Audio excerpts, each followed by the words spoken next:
มาก็จะมีศาลาพัก2 ตัวครับศาลานู่นไกลๆศาลาตรงนี้ครับสะพานกว้างขึ้นกว่าเดิมครับไม่ติดดูบรรยากาศทะเลน้ำลงครับในแห้งแบบนี้ครับมีคนมาเก็บหอยชาวบ้านแถวนี้ก็มาขุดหอยครับเพื่อน้ำลง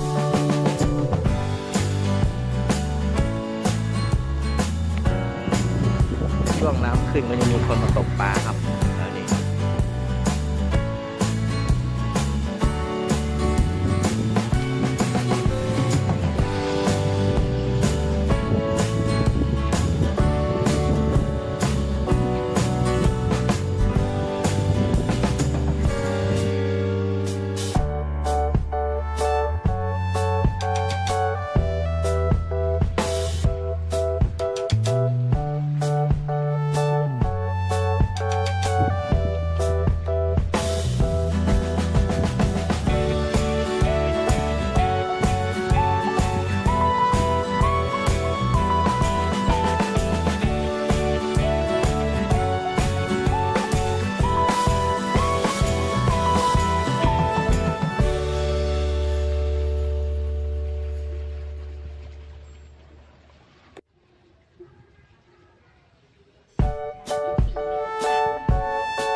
กว่าแหลมแท่นนะครับแหลมแท่นถ้าเราเลยไปตรงภูเขาตรงนู้นก็จะเป็นเขาสามมุกลงไปก็จะเป็นหาดศิลาก็มีพวกอาหารทะเลขายตรงสะพานปลาครับจุดนี้เป็นจุดบริเวณที่เล่นน้ำชายหาดบางแสนนะครับก็จะเป็นชายหาดขาวครับนี่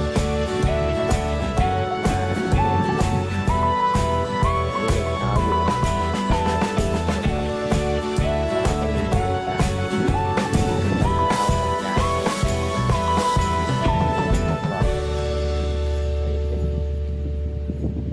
โต๊ะเก้าอี้นั่งครับแล้วก็มีทะเลครับชายหาดกว้างครับนักท่องเที่ยวมาเล่นน้ำเป็นชายหาดบางแสนครับจังหวัดชลบุรี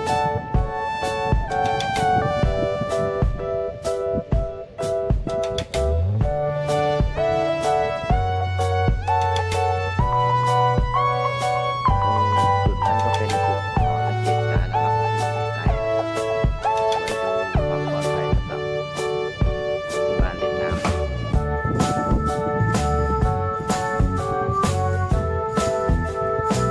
รับหอสังเกตการณ์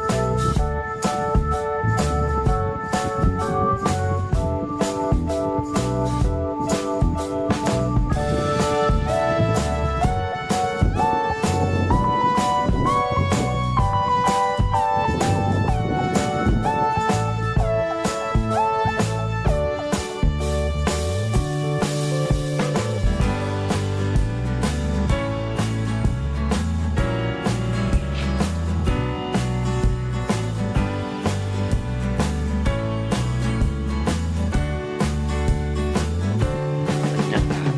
บางแสนช่วงตอนเช้าๆครับก็คงจะไม่ค่อยมีบรรยากาศรอบๆโต๊ะเก้าอี้นั่งว่างเรามาดูทะเลกันครับครับทะเลชายหาดบางแสนจังหวัดชลบุรีครับไปไกลๆตรงโน้นก็จะเป็นที่เล่นน้ำโซนฝั่งนี้ก็เป็นโซนที่นั่งทานอาหารแล้วก็พักผ่อนครับทะเล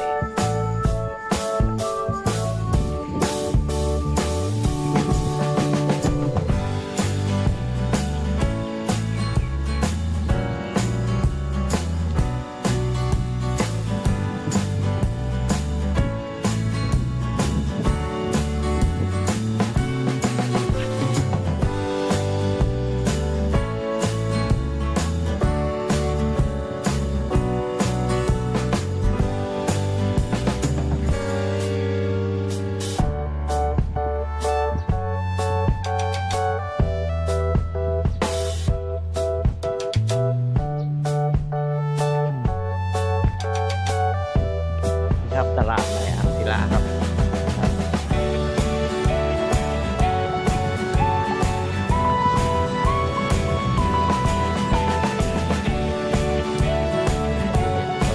เรียกว่าตลาดของหมู่บ้านครับ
ว่านี่มันสุกยังอันนี้มันสุกยังอ่ะ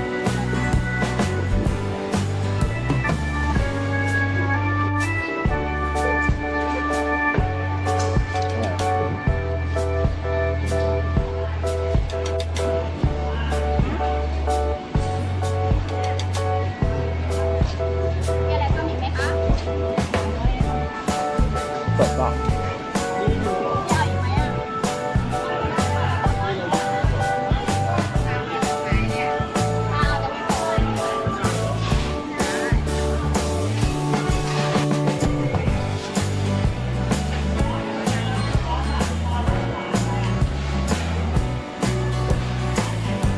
น้องนี่เขาย้ายมาตรงจากสะพานใช่ไหม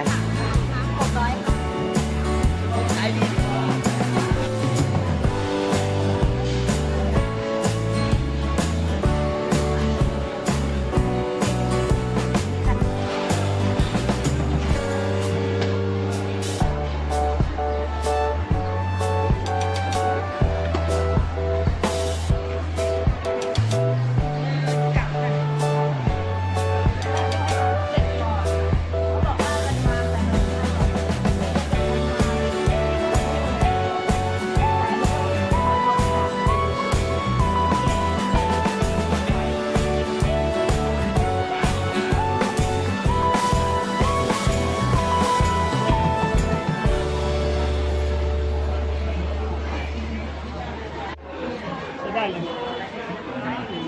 300แม่ตัวนี้